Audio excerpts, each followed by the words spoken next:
ये तो हाल था, किया कराया कुछ नहीं उन्होंने, और बर्तन भी सारे तोड़ दिए। भाई मैं तो आपके पास वहां गया था, बनीगाला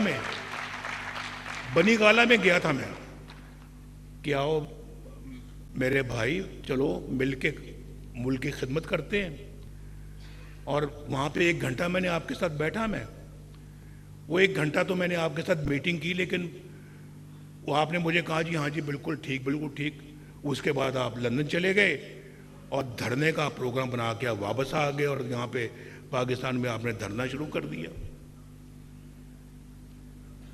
ये धरनों की सियासत ने आज पाकिस्तान को ये दिन दिखाया जो मैं 75 साल की अभी बात की है मैंने। इन्हीं धरनों ने और इन्हीं लोगों ने, अगर नवाज शरीफ देखें जो है वो पाकिस्तान के अंदर इतना अच्छा काम कर रहा था, सस्ती बिजली, इंतहाई सस्ती थी बिजली, गैस सस्ती थी, 10-10 रुपए किलो सब्जियां मिलती थी, घी सस्ता था, चीनी सस्ती थी, गोश्त सस्ता था, गरीब आदमी का गुजारा होता था, पैसे महीने के बाद बच भी जाते थे, और मुल्क तरक्की कर रहा था। आप ये ना समझे कि आप जिम्मेदार नहीं हैं, आप भी बराबर के जिम्मेदार हैं। आपने कभी पूछा कि इतने अच्छा काम हो रहे थे? बताओ मुझे, बताओ कि उस वक्त महंगाई का कोई नामो निशान था जब नवाज शरीफ वज़ीर आज़म था? तो फिर क्यों निकाला उसको? उसके बाद फिर आप आज ये दिन आया कि आज वो 1500 रुपए के जो माहाना बिजली के बिल होते थे आज 20 हज़ार रुपए के हो गए। कभी पूछा अपने आप से, पूछा कभी आपने? नहीं पूछा।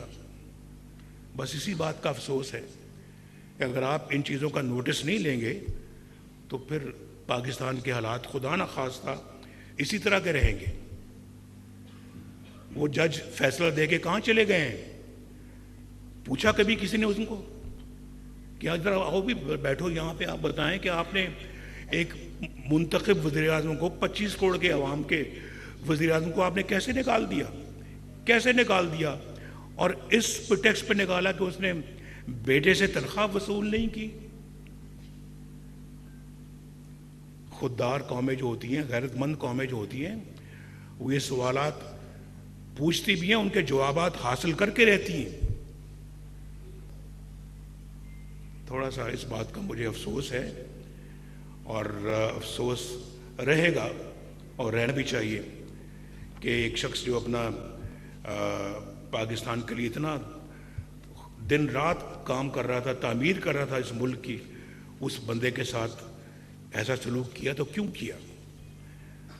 तो और वो शख्स जो जिसने एक भी अपना वादा पूरा नहीं किया बल्कि वादा खिलाफियाँ की हैं, उस शख्स की वजह से आज मुल्क का ये हाल है।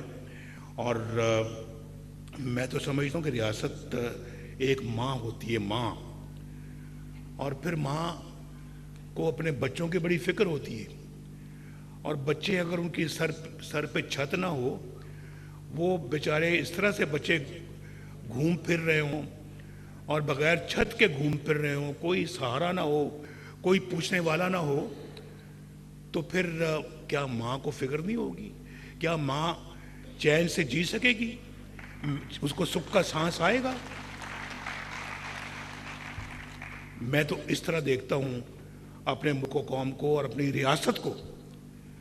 लेकिन रियासत के सतूनों ने भी कोई रियासत के साथ अच्छा सलूक नहीं किया। वो सतून भी जिम्मेदार हैं, मैं भी, मुझ जैसे लोग भी जिम्मेदार हैं, और आप भी जिम्मेदार हैं। आप सबका बहुत बहुत शुक्रिया।